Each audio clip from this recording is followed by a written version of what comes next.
Hi, I'm Michelle, and this review is starting from grade 5, but it's going to go up to some information, I would say, covering up to grade 8. So I hope that this review will help you to understand the basis or the fundamentals of math.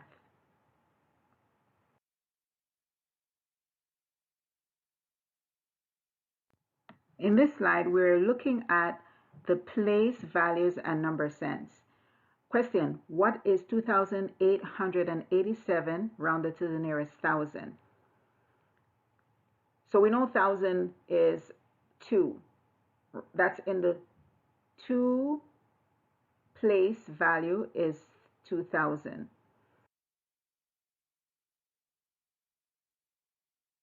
So we want to find the place you want to round. So you look one place to the right. So which would be the right of the 2. If the digit is less than 5, you round down. If the digit is 5 or higher, you round up. What does it mean to round down? Round down means don't even add a number. If the digit is 5 or greater, in this case it's 8, you round up. So first find the digit in the thousand place. This is a place you want to round. So if you notice, you see the 2, then the next step is now look one place to the right. See that? It's highlighted in blue. That's 8. And as we said, 8 is greater than 5, so you will round up. First, replace all the digits to the right of the thousand place by zeros. So you don't need those 8, you don't need 887 anymore. So you're going to replace those by zeros. Then you add 1 to the other part of the number.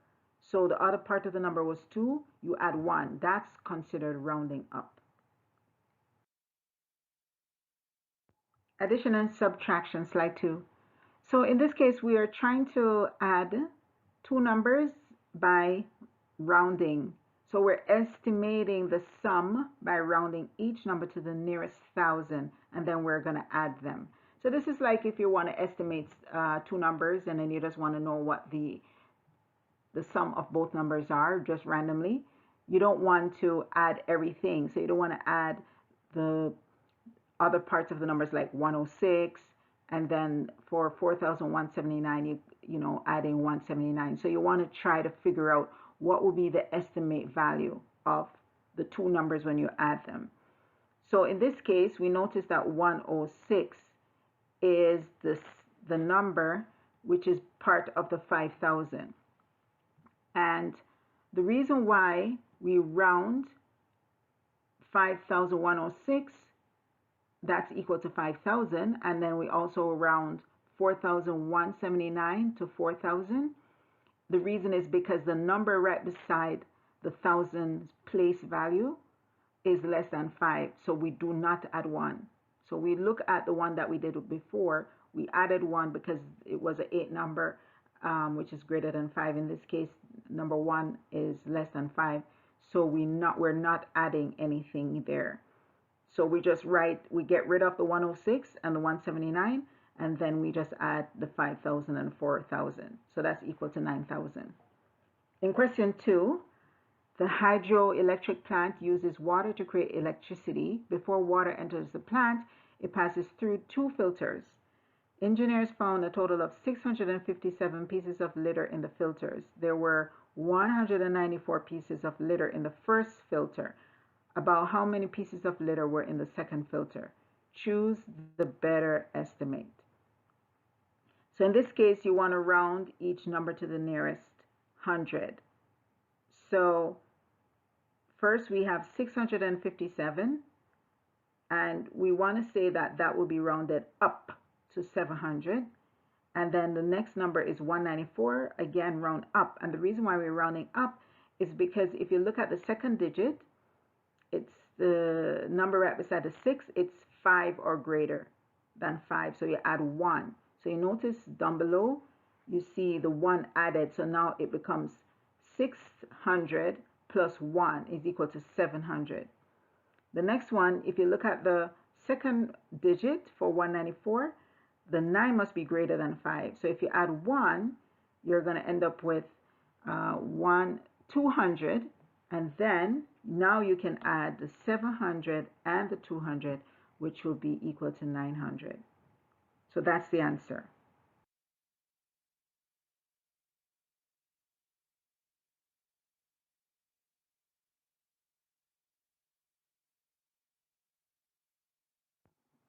So in this slide, we have percent, decimal, and fraction. So we want to know how to show 30% in three ways. As you can see, there's a chart with 100 squares. So in this grid, we have 100 squares, so we only have 30 shaded. 30 shaded represents 30%. So that's one way of showing percentage. Once we shade the 30% of the grid, we can now understand how to write 30% as a decimal. What do we do to do that? We have to take the 30 and then we divide it by 100. And if you put that in your calculator, put 30 divided by 100, you're going to see 0.3. So that's the way to represent 30% in the form of a decimal is 0.3. Now, the third way is to consider this as a fraction. So we're trying to write 30% as a fraction, and in order to do that, we have to divide the numerator by the denominator by 10. So because we already have 30 and 100, we eliminate the zeros. Basically, that's what we're doing. Or we can take the 30, divide by 10, and then the 100 divide by 10. So whenever you're reducing any number by 10, it's almost like you're dropping the zeros off. So this is why the answer is 3/10, which is a fraction.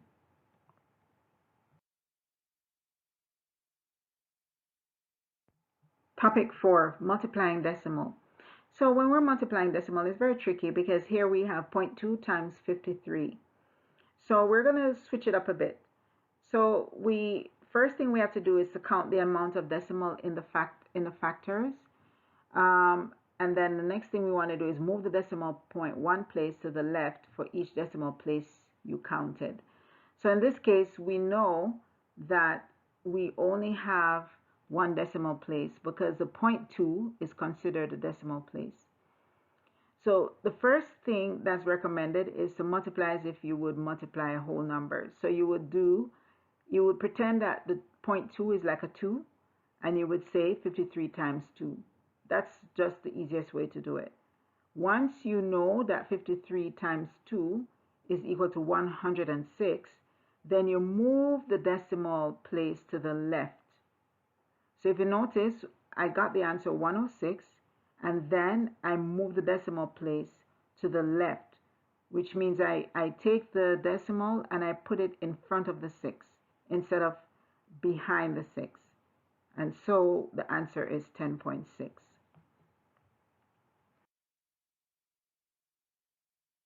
Topic 5 is divide decimal by whole numbers. So in this case, we are trying to divide 844.3 by 100. And when you're dividing by numbers that have zeros on it, it's like an easy way is to just move the decimal to the left. So you're moving, so how many zeros are in 100? There are 2 zeros in 100. So the only thing we can do to make it faster is just move the decimal place to the left. So you move it one space in front of the 4 and then another space in front of the 4. So we move the decimal twice to the left. So now the decimal is going to be in between 8 and 4. So this is why the answer is 8.443. Question 2. Find the other missing numbers. So the same principle applies. You're moving the decimal 2 places for each number. So for 8,443, the imaginary decimal is behind 3. So the only thing you need to do is count 2 spaces left. So you count one across under 3 and then another under 4. So that's 2 places to the left. So now your answer is 84.43. Again, for 84,430, we are doing the same thing. We're moving the decimal 2 places. So now our answer is going to be 844.3. And if we increase our number to 844,300, you only need to take the zeros off. In this case, there's not going to be no decimal in your answer. So if you notice that there's no zeros left in the answer. So now we want to do question 3, and you're going to see a video for this. So you can click on the link and you will see that video for that portion. Okay.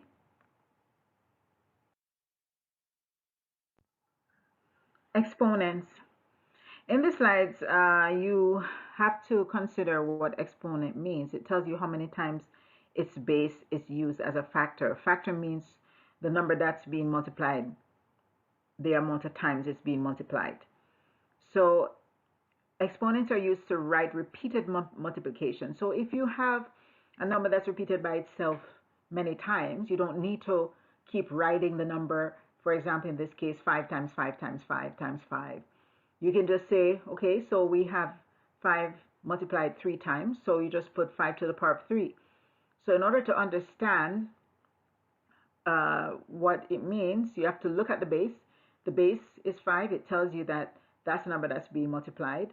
And then the 3 at the top, it tells you the exponents, which is how many times it's being multiplied. So you are multiplying the number that many times. Also bear in mind that if you have a 5 and there's no number to the right, top right corner, it means that there's an imaginary 1. So every number has an imaginary 1. And the number is not multiplied. It's just by itself, which means 5 to the power of 1 is always going to be 5. In this topic number 7, patterns and sequences. This sequence is a sequence that's being increased.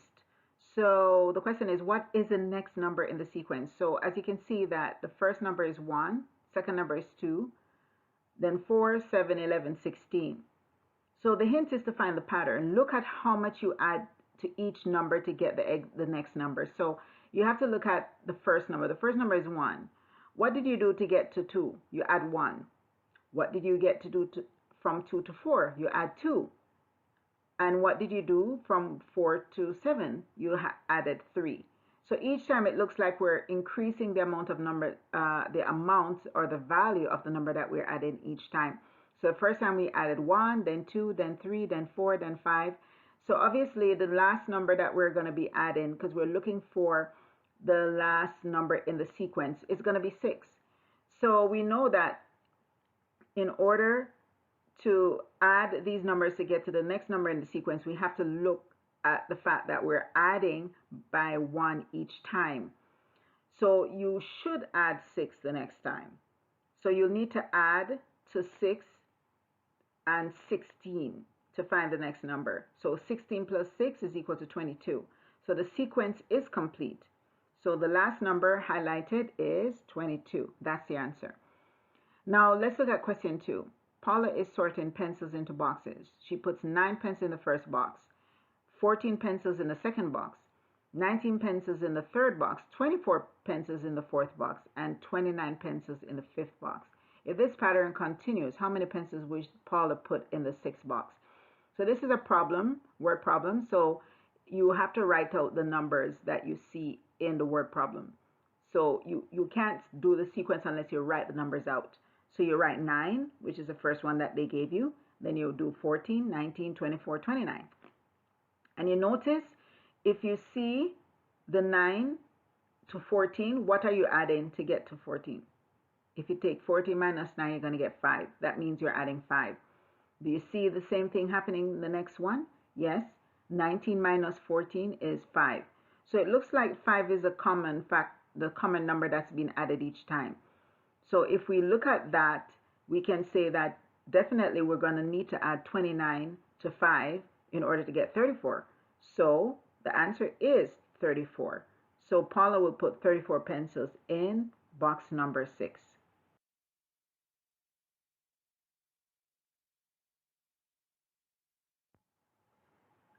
Topic number 8, number theory. So we need to understand the divisibility rules. There are some rules, and you have to know what the rules are in order to know how to do these uh, dividing. So basically, it's another way of dividing. Divisibility means dividing. So question 1 says, is 14715 divisible by 5? Hint, a number is divisible by 5 if its one digit is 0 or 5. So we're looking at the last digit in the ones section, the placement value of ones. As we talked about earlier in the first slide, the placements are very important. So if you understand what ones mean you have like thousands, hundreds, then tens, then ones, right? So ones would be your 5. So 5 here is your ones column. So in this column you have 5. And because 5 is divisible by 5, then the whole number can be divided by 5. So it says here, if the number ends with 0 or 5, then it is divisible by 5. And in this case, yes, it's true. Question 2, is 14718 divisible by 2? It looks like it is, because a number is divisible by 2 if its one digit is an even number. So remember what even numbers are. Even numbers are 2, 4, 6, 8, and so on. So any number that is within those category is an even number, and since this number ends with an 8, then it is divisible by 2. Next, is 550 divisible by 10? What is the rule? A number is divisible by 10 if its one digit ends with a 0. So any number that ends with a 0 can be divided by 10. So yes, it is divisible by 10. And what would be the answer? 55 divided by 10, we talk about it in another slide. When you're dividing a number by 10, you move the decimal one place to the left because we only have 1 0 here. So the answer will be 55. Question 4. There are 9,786 paper clips in a box. If each box has the same amount of paper clips, how many boxes are there? So we have a few rules that we can look at in order to determine which one would be the right rule. So in this case, we have the first rule is the divisible by 4 rule. It says you have to look at the last two digits. And the last two digits of the number 9,786 is 86. Those are the last two digits. And 86, we want to see if 86 divided by 4 leaves a remainder. It does not, it leaves a remainder. If you take 86 and you divide it by 4, you're not going to have a clean answer. You're going to have a remainder. So this big number 9,786 cannot be divided by 4 without leaving a remainder. Now, we want to know if 9 could be a number that can go into 9,786. The rule for 9, the divisible by 9 rule says you must add all the numbers and then to see if you can divide it by 9. If you add 9, 7, 8, and 6, you're going to get 30. 30 divided by 9 leaves a remainder, so it's not going to be 9. So the answer will not be 9. So you cannot divide 9 into 9, 7, 8, 6 without leaving a remainder. So let's look at the divisible by 3 rule. It says you look at the sum of all the digits similar to 9, you add them up, and if you get a number that you can divide by 3 without leaving a remainder, in this case it's 30, and if you take 30 divided by 3, you're going to get 10. That means you can divide 9,786 by 3, and you will be able to get a number that does not leave a remainder. So 3 will satisfy this rule. Fraction and mixed numbers. So let's first remind ourselves, how do we identify fractions? So remember, fractions are determined based on a part of a whole. So you see the figure over to the right where it says the fraction. So we have a whole, which is 1 over 1. Then we have a half, which is only one part shaded. Then we have 1 out of 3 parts shaded. That means the fraction will be 1 over 3, and so on. So if 2 parts of the circle is shaded, so say for example, if we look at 10, 1 part is shaded. If 2 parts are shaded instead of just that 1 part, then we're going to have a new fraction, which is 2 over 10. The denominator remains the same, but the numerator changes. So the numerator represents the amount of times you're shading the parts, and then 10 is the total amount of parts that are in the group. Now, if we want to look at mixed number, how do we come up with mixed numbers? Mixed numbers are made up of whole numbers and fractions together. So the two whole numbers represents 2. If you notice that they're grouped in threes, they are shaded in threes. So even though they're shaded in 3, it doesn't matter.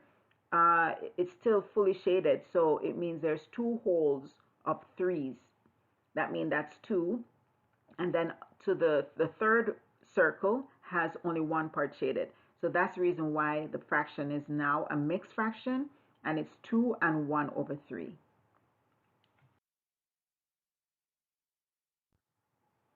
Topic 10, equivalent fractions. So equivalent fractions are very funny fractions because the values still remain the same. So question 1, identify the missing number to complete the equivalent fraction. So in this case, we have 1 over 4 equal 2 over something we don't know, question sign. And that's also equal 3 over 12, equal 4 over 16, equal 5 over 20, and equal 6 over 24. Hint, you can multiply the numerator and the denominator by the same number to find an equivalent fraction. So if we choose to multiply both the numerator and denominator by 2, we will get 1 times 2 is equal to 2, and then 4 times 2 is equal to 8. So the equivalent fraction, what we were looking for, is 2 over 8. And if we continue with the trend, if we do 1 times 3 is equal to 3, then 4 times 3 is equal to 12, you see that the equivalent fraction is 3 over 12. So anytime you choose a number to multiply both the numerator and the denominator, you'll always get an equivalent fraction. So you can continue with the same pattern, and you'll see that the fraction will be the same as shown below. So therefore 1 over 4 will be the same as 2 over 8. So that's exactly what the answer is for this question. Topic 11, add and subtract fractions. So in order to add fractions that have the same denominator, the rule is just add the numerator, not the denominator. So we add 2 plus 5 equals 7. The answer is simply 7 over 9. So when we add fractions with different denominators, we need to do a little bit more work. First, we multiply the numerator and the denominator by the opposite denominator. So if you look at the side in the picture, we have 2 over 3. So we're going to use 4 that belongs to the denominator out of 3 over 4, and we're going to multiply that by 2 over 3. So if you notice, we have 2 over 3 multiplied by 4 in red. Now the next thing is we're going to look at 3 over 4, and we're going to use the 3 that belongs to the other fraction, which is a 2 over 3, the denominator that belongs to that fraction, and then we're going to multiply the 3 over 4. So if you notice, that's in blue. We're using the denominator from 2 over 3, and we're multiplying that by 3, the 3 over 4 by 3. So when we do that, the 2 times 4 will give you 8 below, and then 4 times 3 will give you 12. So that's 8 over 12. And again, same thing above, we have 3 over 4 times 3, both the numerator and the denominator. You're going to take 3 times 3 will be 9, and 4 times 3 is 12. So we add the numerator, which is 8 plus 9, and we don't change the 12. We don't need to change that because we have the same denominator now. So the answer is the 17 over 12. So when we're subtracting fractions with the same denominator, we're doing the same rule as adding. So we subtract only the numerator. So if you notice, we have 5 over 8 and 2 over 8. So we take the 5 minus the 2, it's going to be equal to 3 over 8. Again, subtracting fractions with different denominator. We multiply the opposite denominator with the other fraction. So if you notice again, 9 was the bottom fraction for 7 over 9. And then 3 is the bottom part of the fraction for 2 over 3. And remember, the bottom is called the denominator. So we multiply the 3 times the 7, and we're going to get 21. I didn't put this in the slide. And then 3 times 9 is 27. So both denominators are going to be 27. And then the next one is 2 times 9, which is 18. And then 3 times 9, which is also 27. So what we did was we take the 3 times 7, which is 21, and we minus the 2 times 9, which is 18, and that will give us 3. And then the denominator remains the same, which is 27, and that's the answer. Topic 12, multiply and divide fractions. So here we have the question, multiply 3 over 4 and 2 over 5. So multiplying is very easy. The only thing we need to do is look at the numerator, multiply it across. So 3 times 2 is equal to 6. And then we multiply the denominator, which is a 4 and 5. 4 times 5 is 20. And then the answer is 6 over 20. Next, question 2, divide a half and a quarter. So when we're dividing, the rule is to keep the half, but we have to flip the quarter. So we cannot keep the quarter in the position it is in. We can't do that. So then we also have to change the sign from divide to multiply. That's a rule. So now it looks like a multiplying question. So we have half times 4 over 1. We multiply across. 4 times 1 is 4. And then 2 times 1 is 2. So the answer is 4 over 2. And then, because 4 over 2 is the same as 4 divided by 2, the answer will be 4 divided by 2 is equal to 2. So the answer for this question, half divided by a quarter, it comes down to 2. So this slide is regarding mixed numbers and improper fraction. So the first thing we're going to look at is how to convert mixed numbers to improper fraction. So question 1, convert 2 and 3 over 4 to an improper fraction. So we're going to start with the denominator. So we look at the denominator. Can you see the denominator? The denominator is 4. So you're going to go to the left. You're going to do like a circle. So you're going to go around left and then around back to 3. So the first thing you're going to do is multiply the 4 with the 2. So you look at the 4, which is the denominator, and you look at the whole number, which is 2. You multiply those 2, you're going to get 8. Then you hold on to that 8. You look for the numerator. So right now the numerator is 3. You take the 8 above, and then you add 3. So when we add 8 to 3, we're going to get 11. The new numerator is 11. And then we keep the same denominator, 4. So the answer is 11 over 4. So now we're going to look at converting improper fractions to mixed numbers. So question says convert 5 over 3 to a mixed number. The example here shows that the numerator is 5 and the denominator is 3. So we're going to take the 5 and divide by 3. So if you say 5 divided by 3, that's equal to 1. This 1 represents the new whole number. So what is the remainder? If 5 is 3 times 1 is 3, that means we take 5 minus the 3 is going to equal 2. So that means the remainder is 2. So this 2 is now the numerator. And then we need to keep the same denominator. So the answer is 1 and 2 over 3. So I want to add that when you are adding, subtracting, multiplying, or dividing mixed numbers, first thing you have to do is to convert them to improper fraction, just like how we did in this question 1 here with the 2 over 3. You cannot multiply or add or do anything with numbers that are mixed in order to find the answer. So you have to convert them to improper fraction first. Then you can do your adding, subtracting, multiplying, or dividing.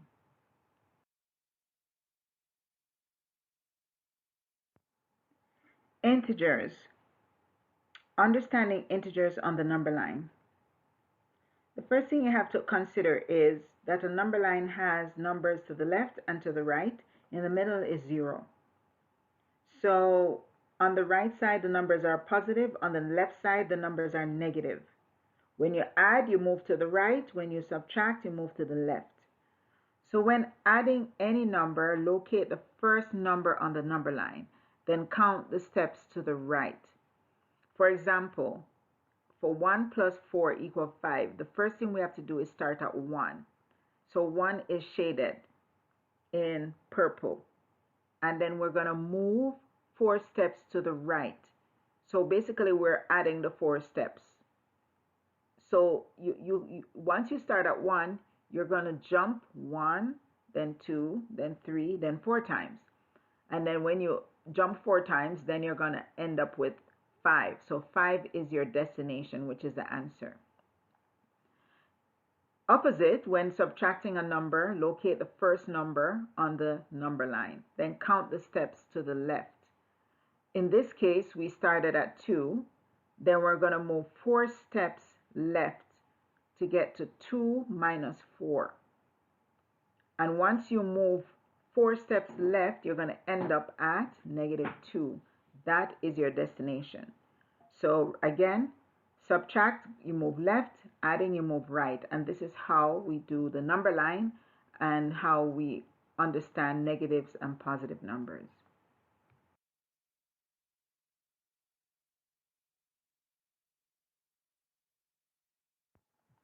This topic is about ratios and fractions.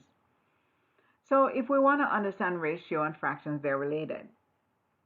So write a ratio for 3 apples and 2 oranges. So a hint is when comparing two groups, for example, 3 apples and 2 oranges, the ratio is 3 to 2. Same as saying for every 3 apples, there are 2 oranges, or 3 to 2, as shown to the right in the blue box. And you can also see that when expressing the same information as a fraction, you write the 3, which is the first number, and then you put it over 2. They mean the same thing. So the first number must be the numerator, and the second number must be the denominator. So understanding equivalent ratio. So if we were to write an equivalent ratio for 2 to 3, example 2 books and 3 pens, you rewrite the original ratio as a fraction first. So you're going to put 2 over 3. And if you notice, 2 comes first, so that's the numerator. And then the second number is 3, that's the denominator. You determine how much to increase 2 over 3 by. That's basically what we're trying to do. We're trying to increase both the numerator and the denominator. The first example, we use 2. We're going to use 2 as a number we're increasing both of the numbers by, which is the numerator and denominator. Both will be increased by the same number 2. So the new ratio now is 4 to 6, and the new fraction is 4 over 6. Basically, you can use any number to multiply the numerator and denominator, but make sure it is the same number for both. In this example, 5 was also used to increase 2 over 3. And you can see to the right in the box, when you use 5, you multiply 5 times 2 and 3 times 5, and you're going to get 10 to 15 or 10 over 15.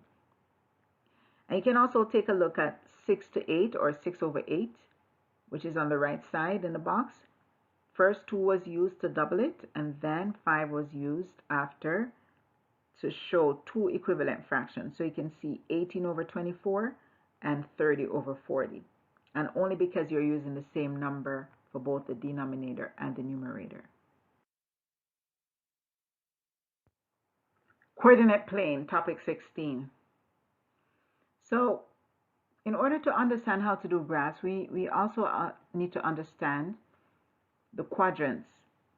So the labeling also of a graph. So you can see the vertical axis goes up and down is a y-axis. And then the one that goes across horizontal, that's the x-axis. And the quadrant 1 is the top right where both x values and y values are positive numbers. Example, if you have x is 2 and y is 3, that's going to be in the quadrant 1 area. So if you notice over that side you have positive numbers for x and positive numbers for y. In the second quadrant, which is the top left, quadrant number 2, x will be negative because you're going over to the horizontal. If you notice, you have -2, -4, -6, -8, -10 right across the horizontal line. That's why x is negative. And y is still positive because it's on the top left corner. The third quadrant, which is the bottom left, both x and y are negative. So if you were to plot a point, -3, -2, you'll see that you will have those coordinates in the quadrant 3 section. The fourth quadrant, quadrant 4, x is positive and y is negative. That's the reason why you have the value for y is -3 and then the value for x is 2. So we have to know this based on the quadrants and the value for each number in the coordinates where they are located in the quadrants. So if we are considering plotting a graph, we have to locate the points. So here it says write the points on a graph. A represents 2 and 5, and then B represents -3 and 2.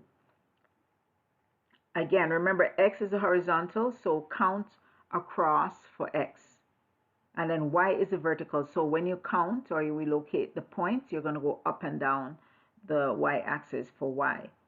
So A represents, which is 2 and 5, that's a coordinate. It represents A, which is the first number is x, and the second number is y. So x is 2 and y is 5.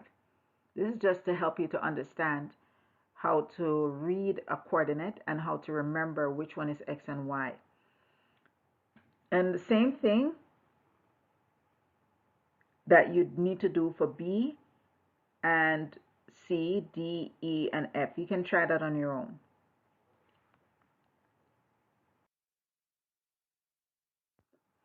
Variable, coefficient, constants, expressions, and equations. So let's consider how we understand parts of an expression and parts of an equation. So it says, what are the parts of 4x minus 7 equal 5? As shown in the picture to the right, the 4 is the multiplier of x. So that's not saying 4 times anything. That's not really saying 4 times something. It's really 4x. Okay, so I want you not to confuse the x as a times. It's really 4x, which is a letter. So the x represents the variable and the 4 represents the multiplier. So that means it's 4 times something is in this expression here. X is the unknown, so it's called the variable. We don't know what x is. And then the operator, we can see that it's minus. That means we're taking away something. And then 7 and 5 are constants. And the reason they're constant, there's no letter or variable beside it. If there's no equal sign, we call this an expression. So 4x minus 7 by itself is an expression. But since there's an equal sign after the 7, that is 4x minus 7 is equal to 5, it's called an equation, which means 4x minus 7 is the same as 5. It's like a scale, and you have two sides to the scale. Question 2, write the solution for 4x minus 7 equal 5. So now we're going to solve this question.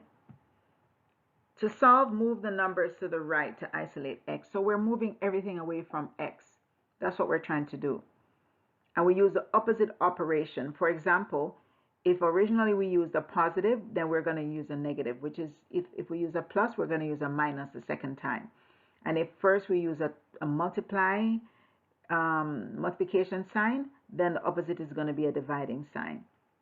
That's how we solve equations. So we always have to look to see what did you do originally, what was given to you. So first we're trying to move things away from the x like I told you. So we first move the 7 to the right because we're taking away from where the x is, or the side where the x is. So we move it to the right and we change it to plus 7 because it was minus 7 on the left. So now we have 4x equals 5 plus 7. And then we add the 5 and the 7, and that will be equal to 12. So now our equation will read 4x is equal to 12. Again, we still have something beside x, so we have to move something away from x. So we have to move 4 to the right. And since 4 was the multiplier of x, the opposite is to divide 12 and 4. So now we're going to take the 4 and we're going to divide it into 12. So if 12 divided by 4 is equal to 3. So our answer is now 3.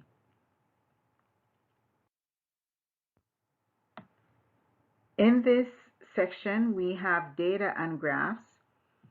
And the easiest way to understand graphs and data is just to understand the different types. And it's very simple. If they tell you that there are sales of 50,000 or 55,000 in a month, you just have to locate the 50,000 in that month, and then you just put it at the bottom what the month is. Bar graphs are very simple.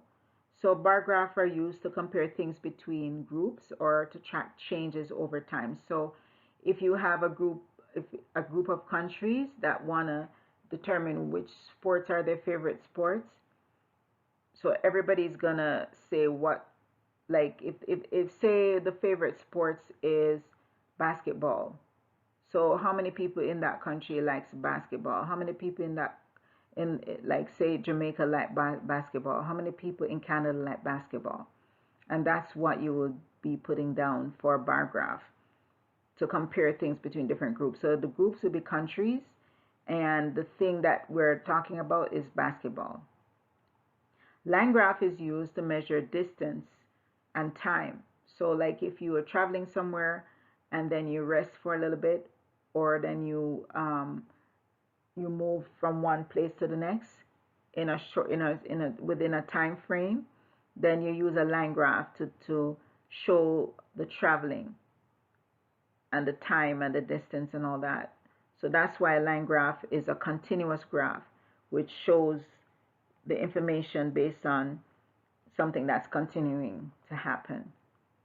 The pie chart is good for percentages. So we talked about percentages in previous slides with regards to like different percentage that represent different groups of people. So say if some people, like say 10% of people in Canada are millionaires and 20% are like middle class, and then maybe the rest 70% are poor, then that will be shown on a graph in a pie chart. So you can actually see the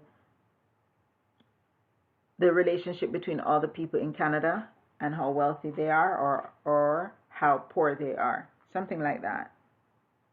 And it would be also a way of understanding ratio. So a pie chart is the same as understanding a ratio as well.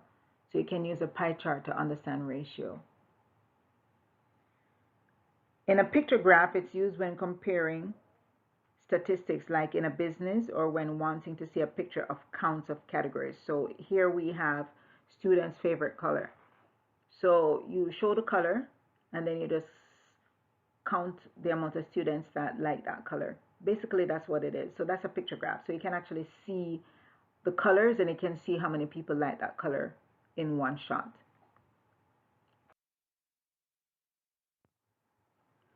Probability and stats. Find the probability, question 1. If you flip a coin, what is the probability that it will be heads or tail? So this is just a reminder that when you have two possible outcomes, it can only land on either head or tail. So if it lands on the head, it represents one possibility out of two outcomes.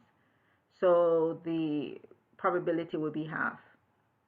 And if it lands on the tail, the same thing. It's only one possibility out of two outcomes, so the probability will be a half. Now, question 2 says if you have 3 marbles, green, red, and blue, what is the probability it will be a green? There are only 3 possible outcomes because we have 3 marbles in the bag. So either a green, red, or blue can be selected randomly. So if green is selected, then this is represented by one possibility out of 3 outcomes. So that will be 1 over 3. Same for red. This will be represented by one possibility of a 3 outcome. So if they were asking about a red probability, then it will be 1 over 3. And if they ask about a blue probability, it will be 1 over 3. But in this case, we only needed to know the green. So that's 1 over 3. So each one, because it's only 1, is represented per color. Then it's 1 as the numerator and 3 as the possible outcomes. Now we can look at mean, mode, median, and range. So given the group of numbers here, 1, 2, 2, 3, 5, 6, 8, 13, we want to know what the mean is. So if we add up everything, we're going to get 40. And then we count how many numbers we have. We have 8 numbers. So we take the 40 and divide by 8. That's equal to 5. So the mean is 5. And the mean is also known as average.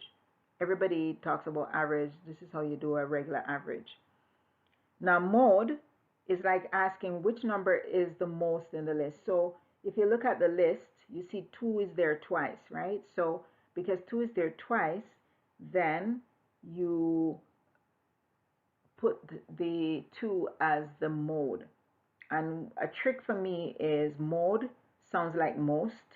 So mode and most is usually a clue for me to know that that's the most number on the list.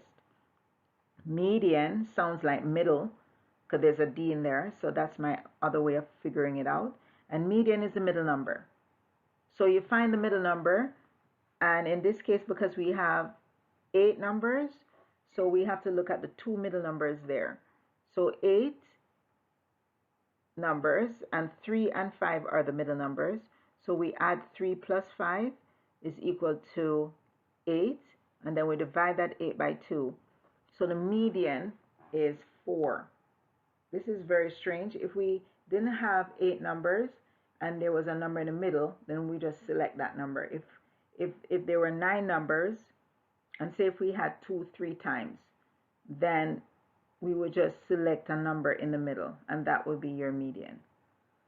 Okay, so range. Locate the first and the last number. So the first number is 1 and the last number is 13.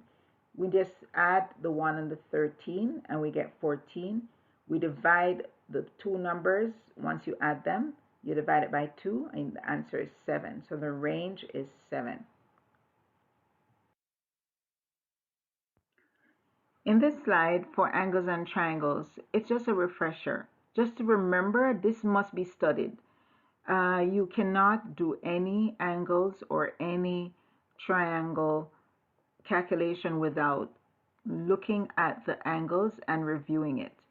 So acute angles must be less than 90 degrees. Right angles are 90 degrees. Obtuse angle must be greater than 90 degrees. Straight angle is just a straight line, and it's 180 degrees. Reflex angle, it's greater than a straight line angle. That means it must be at least 181 and up to not quite 360, but 359. So if it goes all the way from 181 to 359, it means it's a reflex angle.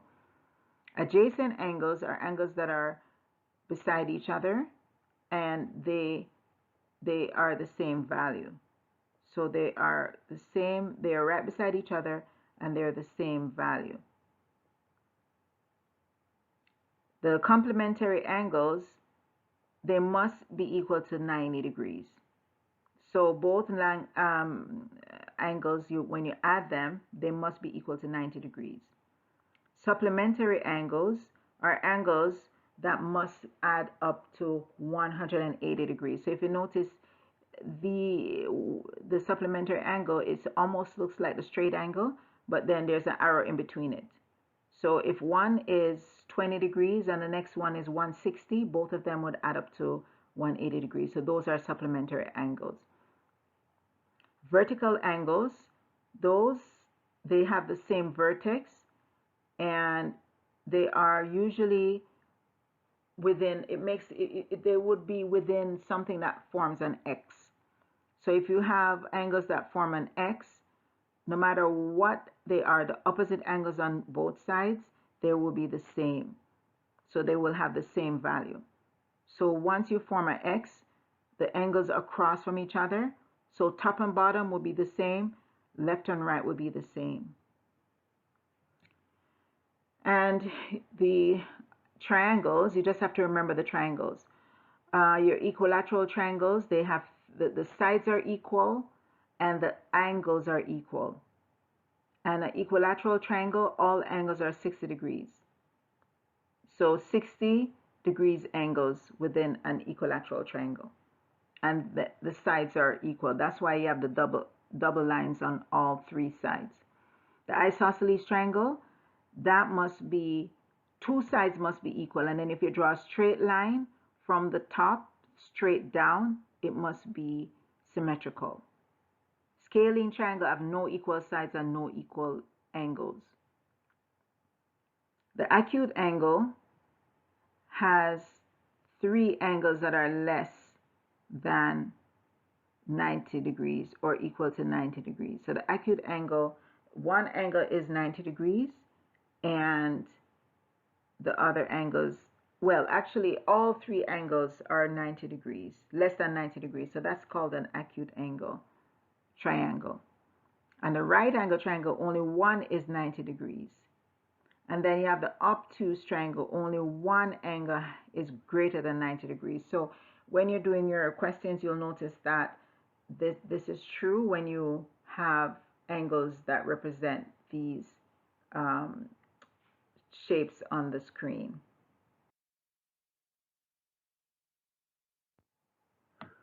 So for quadrilaterals,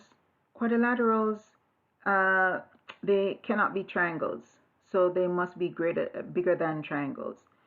In this case, we have square, and when you're finding a square, all sides are equal. So the area of a square is just simply each number squared, right? Because it's length times width.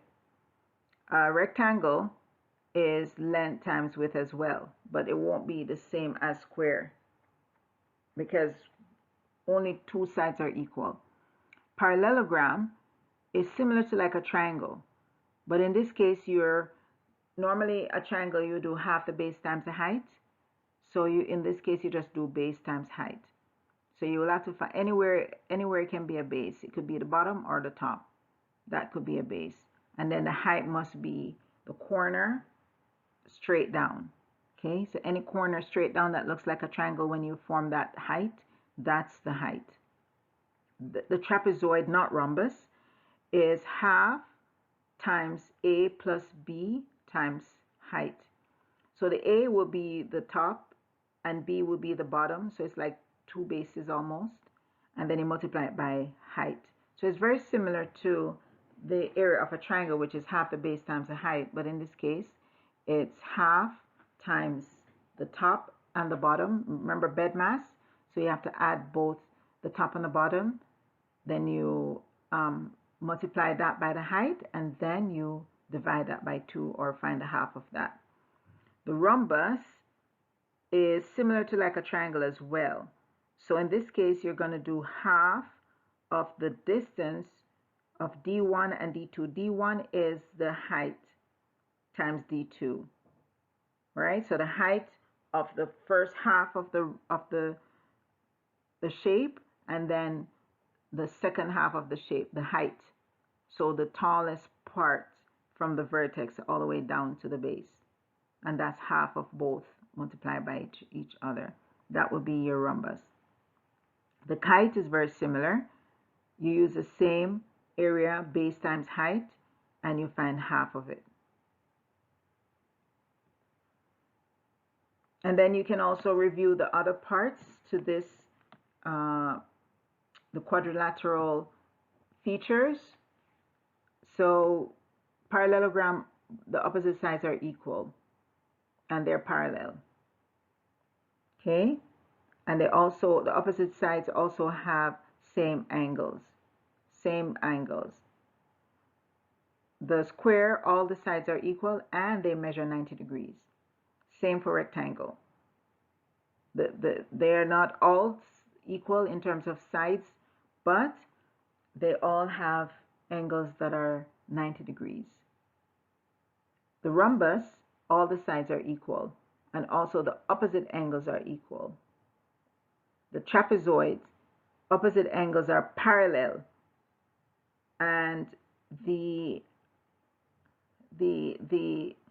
angles that are beside each other, they add up to 180, always. Also, the adjacent sides of a kite, they're equal as well, but one pair of the opposite angles are equal.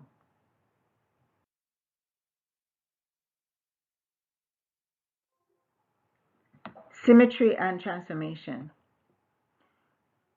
This is necessary to remember that a reflection is the same as a flip. So if you flip something over a mirror, you're going to get the same shape across from each other.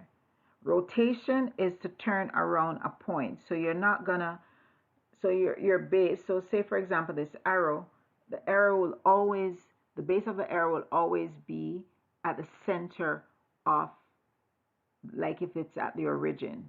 So the base won't move. Only the tip point of it will move. So that's what is called a rotation. A translation is like a slide. You move it around the grid, but you can only shift it up, down, across, whether left or right, or up or down. Basically, that's what a translation is. And then a symmetry is always when you can divide something into two parts and both sides are exactly the same. So that's what a symmetry is. And a reflection symmetry also represents that. So if you do something like a flip and they are flipping right across, maybe say the x-axis or the y-axis, then they become a reflection symmetry.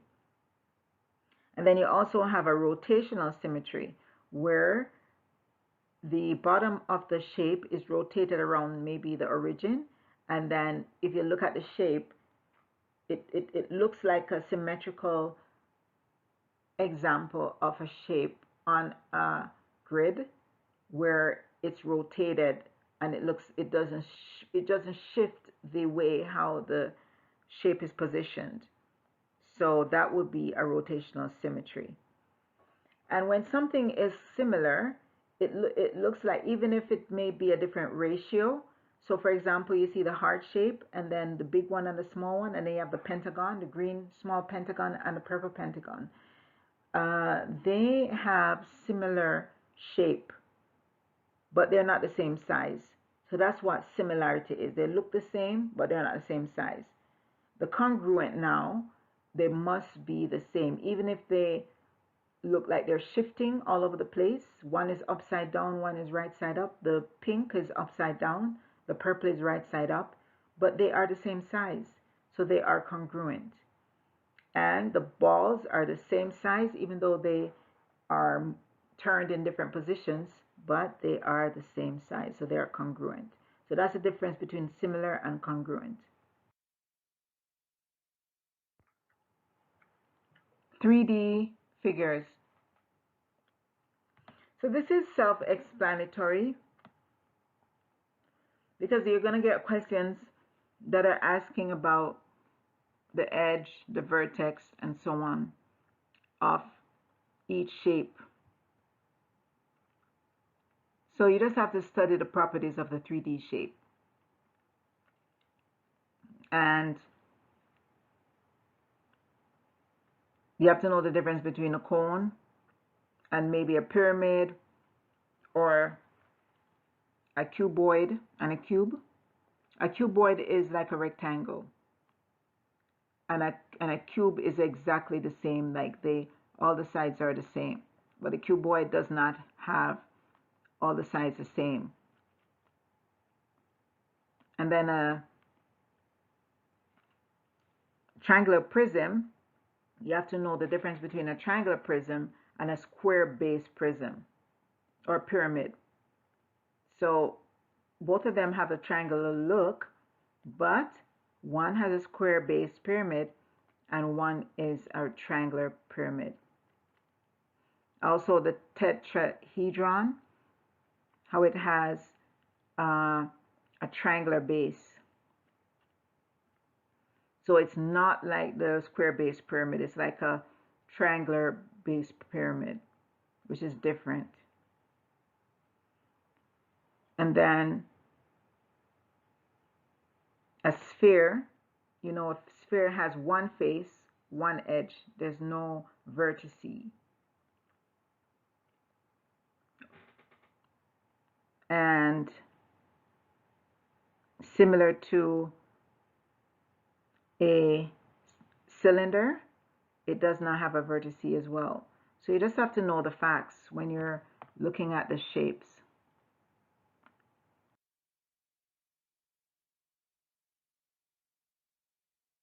Geometric measurements, you have to know the rules.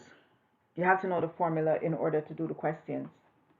So you can only find the perimeter of 2D shapes and by finding the distance around them. And the area, knowing the formula as well, to know the area of the inside shape. And we talked about some of those 2Ds and 3D shapes. As you can see, you have the triangle, you have the trapezoid, you have the parallelogram, you have the rectangle, and you have the circle. So that's how you find the area by the formula and also the perimeter. So with a circle, you don't need to find the perimeter, you just find the circumference. So a circle circumference is the same as a perimeter. So you just have to know the formulas for these. And then for the 3D shape, you can only find a surface area, which is the outside of the face of the shape, or you can find the volume, which is the inside of the area of the shape. And the formulas are right there. So you just have to know the formula in order to do the question. And it will take practice by using the formula.